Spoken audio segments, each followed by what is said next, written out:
Szervusztok, kedves emberek! Méla morfondírozással nézem azt, amit egymással csinálnak az emberek a Facebookon is, meg személyesen is. Mikor fogunk rájönni arra, hogy nem a bevándorlóktól félünk, hanem egymástól? Lehet, hogy ez most furcsán hangzik, de az a nagy helyzet, hogy eddig akivel beszéltem, és szorong, az mind a médiából kapott információk alapján szorong, tehát nem a bevándorlókkal való találkozás, vagy a menekültekkel való találkozás oka maga a félelemnek, hanem majd jön az a valami nagy sötét mumus, és az majd felrobban, meg kiirtja a családot, meg nem tudom, meg muzulmánosodunk. Sorba szoktam menni egyébként, amikor beszélgetek valakivel így ezeken a kérdéseken. Jönnek és sokan vannak. Jó, teljesen nyilvánvaló, hogy egyszerre egy helyen valóban, az összeurópai lakossághoz képest viszont elenyészően.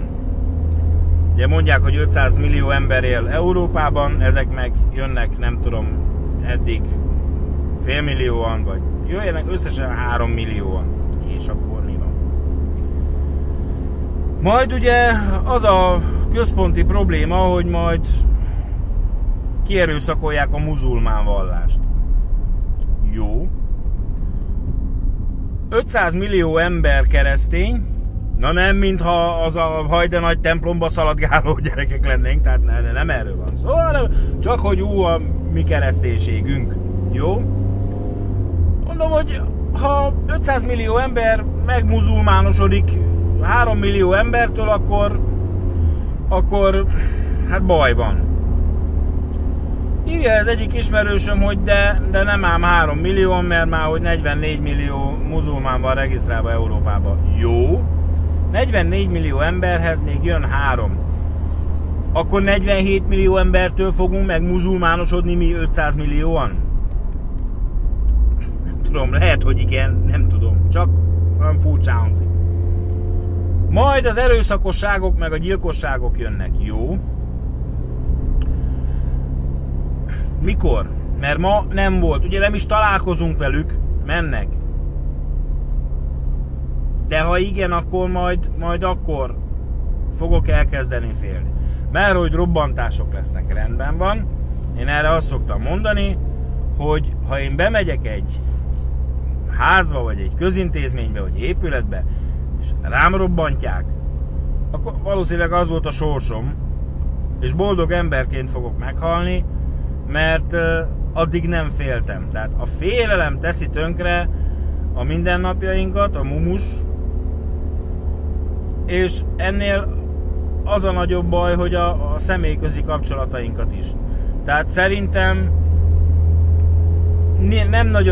nem nagyon van már olyan ember, akinek az ismeretségi körében ne okozott volna csalódást a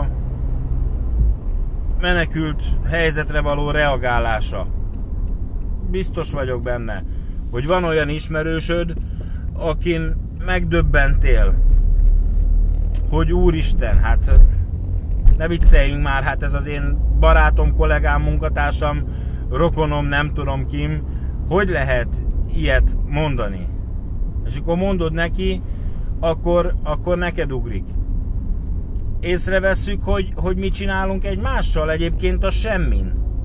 Mert személy szerint én, meg személy szerint te, egyikünk sem tud tenni se pro, se kontra, tehát jönnek a menekültek, szerencsés esetben tovább mennek. De ha maradnának, sem tudnál nagyon mit tenni, mert mégis mit? Szóval tényleg azon gondolkodom, hogy vajon rájövünk arra, hogy nem érdemes a saját és ismeretségi körünket napi szinten ezzel mérgezni?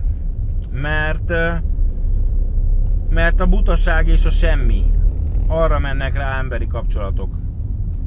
Hogy meddig fog ezt tartani, nem tudom. Előbb-utóbb persze ennek is vége lesz. Nem tudom, hogy akkor min fogunk rágódni, mert mindig találunk magunknak valamit. Nemrégiben tettem közé a Fél a magyar évszázadok óta című vlogomat, azt ha eddig nem nézted meg, akkor nézd meg. Évszázados hagyományai van annak, hogy mi egymást paráztatjuk. Csak nem visz előbbre. Nagyon sajnálom. Életmód és társadalmi kapcsolatok oldalon tudjuk ezt a beszélgetést is folytatni. És hajrá társadalmi felvilágosítás és hajrá társadalmi együttműködés. Legyen szép a napot, szia!